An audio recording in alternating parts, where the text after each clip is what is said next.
विदुर जी राज्य न पा सके क्योंकि वे शूद्रा के गर्भ से उत्पन्न हुए थे।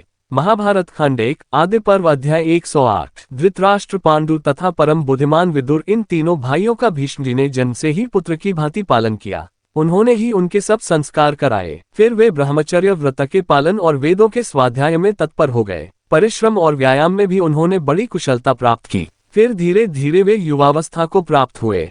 धनुर्वेद, घोड़े की सवारी, गदायुद्ध, ढाल तलवार के प्रयोग, गज शिक्षा तथा नीतिशास्त्र में वे तीनों भाई पारंगत हो गए। उन्हें इतिहास, पुराण तथा नाना प्रकार के शिष्टाचारों का भी ज्ञान कराया गया। वे वेद वेदांगों के तत्वज्ञ तथा सर्वत्र एक निश्चित सिद्धांत के मानने वाले थे। पांडु धनुर्विद्या में उस समय के मनुष्यों में सबसे बढ़ चढ़कर पराक्रमी थे।